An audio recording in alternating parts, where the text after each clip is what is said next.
Welcome to the Think Factory podcast. We got one question for you. What keeps you up at night?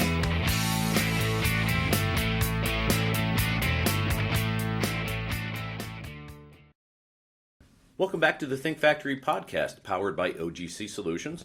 And I'm your host, Chris Santomassimo. Very excited to actually do an on-site podcast. I'm here in Newburyport, Massachusetts, at the headquarters of Bradford and Bigelow with the president, Imanol Cortazar. Welcome to the podcast. Yeah, thank you very much. Thank you very much for coming by at such a cold day as today. Yeah, it's definitely cold here in the east. I think it was 6 degrees when I walked out of the hotel this morning, but definitely worth the wait and definitely worth the trip. I just got done seeing a really impressive book manufacturing operation and really excited to really highlight some of the great things that Bradford and Bigelow does and what Imanol does on a day-to-day basis. So, Imanol, you're, as compared to a lot of the operators in the print business, you're a relatively new entrant into the business. Just talk about your journey into print and becoming president at Bradford and Bigelow. Yeah, so, well, I've been already, it's 2.5 years in the industry, right, which is like a very short term compared to, most of the people here in the industry. I have a background in engineering and a master's in business administration. And I work, most of my life, I worked for McKinsey & Company as a consultant. I was mainly focused on operations, so I did a lot of industrial customers, a lot of optimization of plants, and at some point I got in touch with John Galligan, and John Galligan, he's the owner of Bradford and Bigelow, and he was looking to get some, like a more like a newer blood into the industry, right? He was looking into getting a bit of youth into his executive team. So he trusted me to become his vice president of process improvement, which I have been for the last 2 years. So as a process improvement, vice president of process improvement, I just focus on, printing industries. It's an industry, but it's also a bit of a trade. So there are some, let me put it this way. It's an industry that there is still a little of a gap and a little of opportunity to improve compared to automotive, right? If we compare it to aviation and other high-end industries, high-tech industries. So I've been trying to bring the best, the best practices from other industries into printing, right? B&B already started with a head start, right? John has been focusing on this 8.5 by 11 format, so all our site is completely focused on one format. My focus here for 2 years was to, improve maintenance process, improve our productivity tracking, improve our, and then design and buy a lot of capex investments. We are investing heavily into robotics and automation, so that's something I've been focusing a lot. And then after 2 years, I already had known enough about the industry, so John trusted me to become the new president. He's stepping up as CEO, right? So now we work hand by hand. And it has been pretty exciting so far. But John's been an excellent spokesperson for the industry and for the company. He's in the press all the time talking about innovation at the company. He's in the Printing Hall of Fame, as a matter of fact. So he really sort of set the stage for you to take it to that next level and really optimize the operation. Exactly. John, if you talk to John, right, he will tell you very, very fast, right, that focus is the key of the success of Bradford and Bigelow, right? We do one thing and we try to do it very, very well to remain competitive.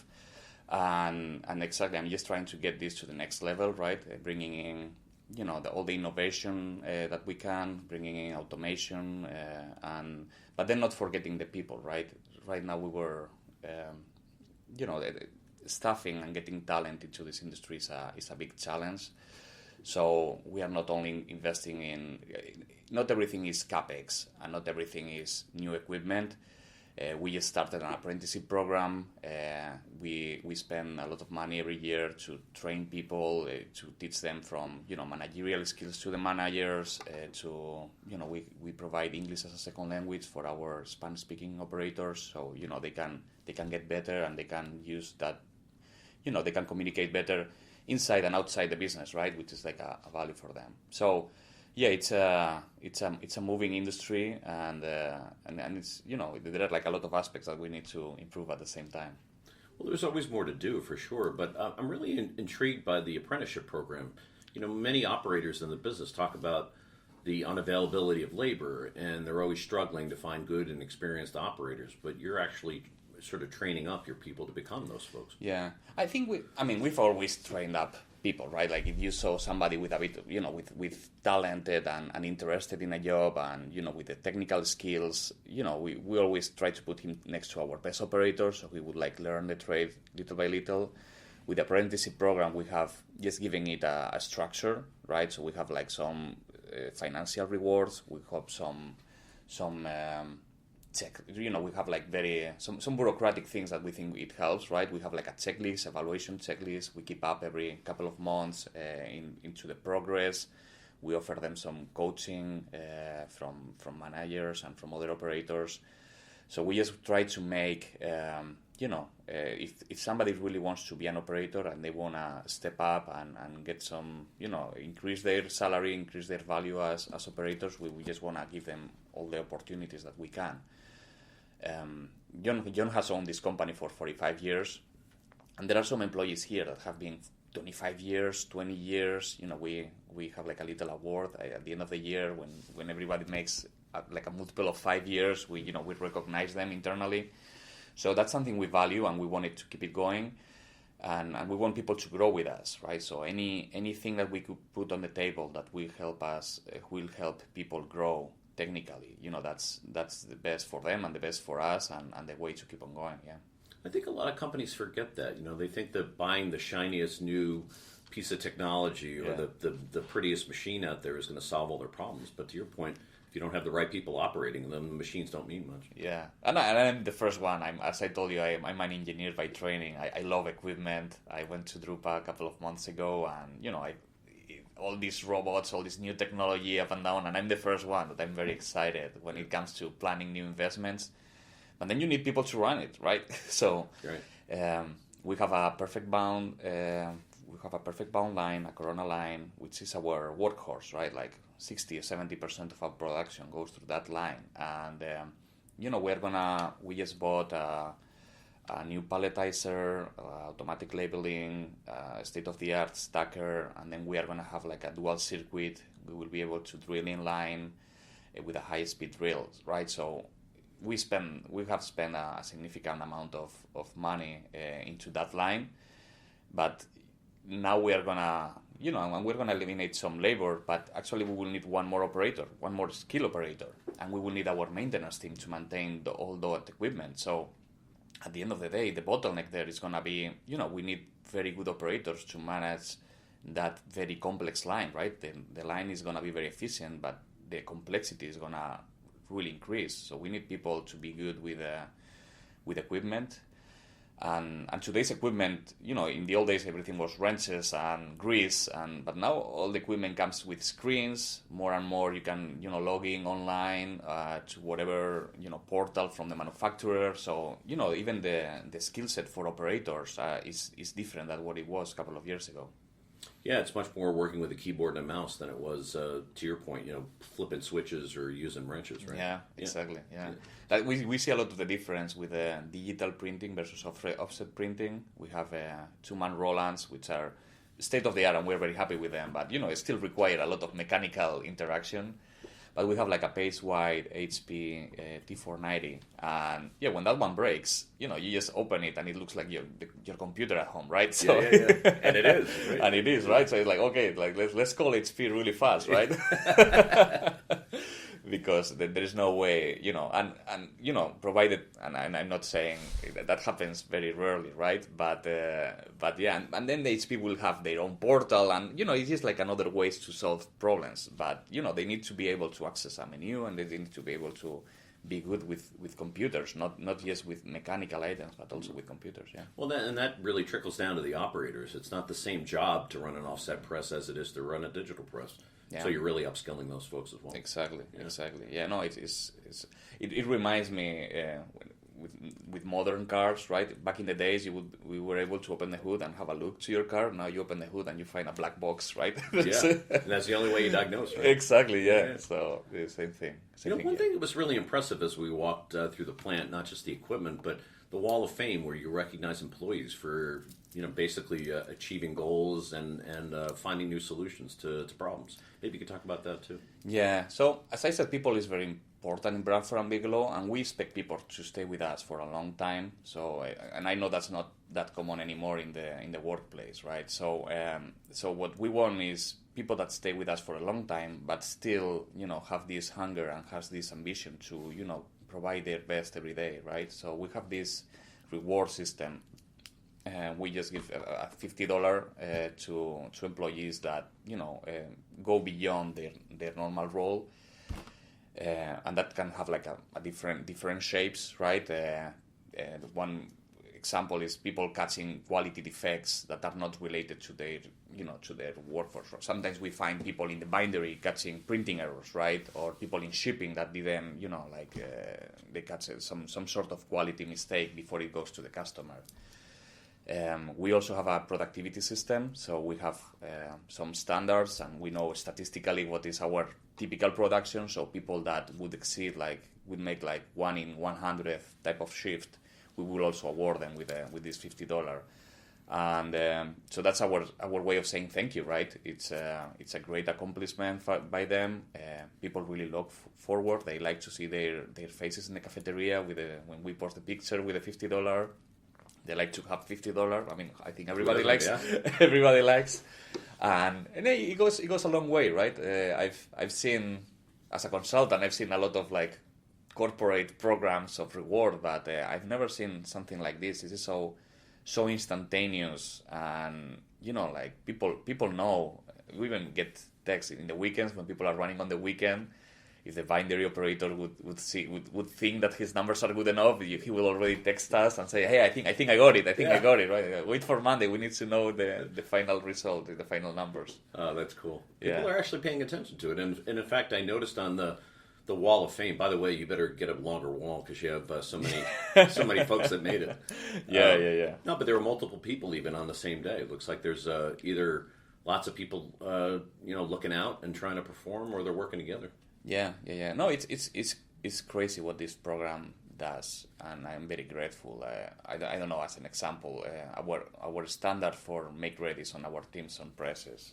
Sometimes they usually takes 15 minutes, 20 minutes.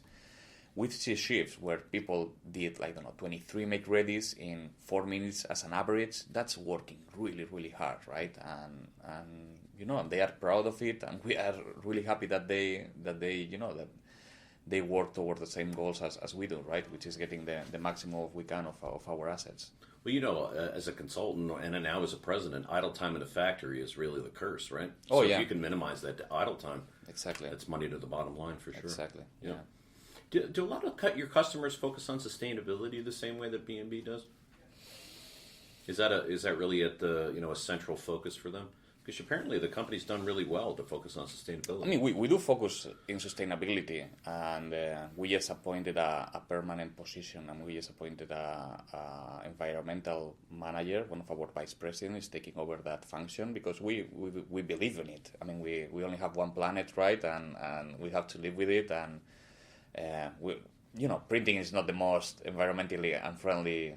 But we still have to do our part, right? So whenever we try to be comply with all the legals, but we also try to go a bit beyond that. We got our solar installation. We do a lot of recycling, all the recycling we can, and we try to keep up. In fact, I think you use recycled products in your production. Yeah, where you can as well. Yeah, where we can as well, but that one.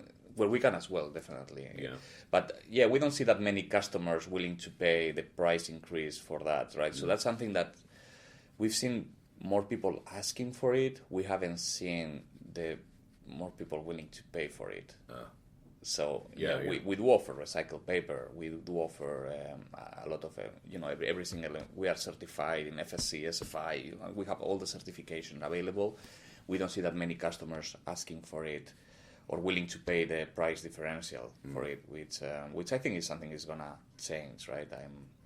I'm Spanish. I work and I keep in touch with all my European friends, and that's something that is taken very seriously in Europe. So I see that trend coming here too. Yeah, I think the transportation costs for the to recycle the paper is really the differentiator in a big country. Yeah. That makes it difficult, I think. Yeah, I mean, we recycle every paper. I think I don't know how many trucks, at least 1 or 2 trucks per week we send out with all the recycled paper, and then we try to waste as little paper as we can. Right, every we can trim and minimize the make ready waste, and we do everything in our hand to get there. So yeah, I think it's coming, and we are. I truly believe that we're going to be ahead of the curve in this one. Yeah, you've got a long head start for sure, which is important. Going back to the value of your employees, congratulations, 2nd year in a row, the Boston Globe Award for the best places to work. Yeah. No, thank you so much. Yeah, actually, with that one, yeah, we're very proud of that one. Yeah, we didn't. We like to have like a yearly survey, either with the Boston Globe or without. Right, we really want to know how is people feeling about being here, right? And it's very, it's really great, right, to be regarded as that. Also help us attracting talent, right? Nowadays, it's not just the pay, right? You wanna work in a place that invests in its employees, that has like a good working culture. So that's something is very important for us. So yeah, we're really happy that to get this acknowledgement, right, of our work, and yeah, I mean there are also some weak parts of that. So it's a survey, a very long survey. We get the results. Also has some areas that we don't do as great, but that's also good. That also help us where to go, right, and where to invest next. Yeah, and the fact that you're collecting the information and acting on it is really an important part of the continuous improvement process, no? Yeah. I mean, actually, last month, with the second results, yeah, we all the managers we got together and we just got the results and hey, what's going on here? I think one thing that came up is like, hey, we would like to have like a little bit more information on what's going on in the factory, right? So when we were walking in the cafeteria, we just got this huge screen, right? And then now we have like all the rewards, all the company news. So now we have like screens in the cafeteria. People can look what's going on with the company, and then we also put some sports and news that people liked, and the weather, right? So of course, and people are loving it, right? So that we wouldn't have done that if we didn't look at the survey results, right? And that's that little example, right? But it's important. People like to work here, and it's important for us that they do. Yeah. So what do you see in the near term in terms of developments in the market for books, or even what's new and what's coming for Bradford and Bigelow? So I mean, in the book market for us, I mean, we do see it is true that we see at least with the educational market coming back. I think there are like very big, like a lot of states are renewing their curriculum next year. So I think it's gonna be a year of growth on the K-12 or K-8 market. So short term, I think the industry is gonna see I think it's gonna increase. We just got a new hardcover line which is getting a lot of attraction. So we are very excited about start producing hardcover books, and I don't know how the geopolitics are gonna play out. Depend on what the new president does with the tariffs and with trade agreement, that if things go, I mean, right now a lot of hardcover books are going to China, a lot of production is going to China. If I would be the supply chain manager of a publisher right now, I would be definitely, that would be on the back burner, of my head. I would be thinking about that. How much risk do I want to have? So we see a bit of that volume coming back to the United States. So I'm very confident that we did an investment thinking on that, and I think it's gonna come back a bit of that volume. So I'm pretty positive. Well, not just the pricing, but also the delays in shipment. I mean, the planning to print in Asia is unbelievable. people have like very short-term memory, right? When they see a cheap price, they very quickly forget, what was this huge container ship stuck in the Suez Canal, what was 2 years ago, and, the whole global, traffic of goods, the whole global trade got stuck for months. There were delays of months. There were like lack of container ship. And the recent strike as well slowed everybody down. The recent strike, right? So I think people very very quickly forget about that. But if you look back, every couple of years we have seen like a major hit. It was Ukraine war, or we've seen like geopolitics is it's changing very very fast. So I think we have an edge on producing here in Massachusetts. Our supply chain is really really slim. We buy paper mainly from Canada or from around here. So we don't barely buy anything. We don't depend on overseas, and then we have a fulfillment.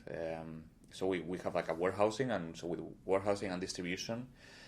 So for mid-sized publishers, we are like a one-stop shop, right? They give us a file and an address, and that address will get the books they want whenever they want, right? So that's a pretty sweet deal that I don't think you can save some cents printing abroad, but I don't think you can get that level of service. Yeah, I think the balance really tips when you factor in the risk. Right, the risk that it won't be delivered on time or at all, exactly, just because it doesn't make it. Yeah. Exactly. Yeah, and you may make a little less profit, but that's way more than not selling at all, right? if your books get stuck somewhere, right? Yeah, I would call it risk management and job security for these folks, right? Yeah. So I see there is like a lot of uncertainty on that area. So I do believe the market is going to be there. Educational market is going to be there, at least short and mid-term. Let's see what happens long-term.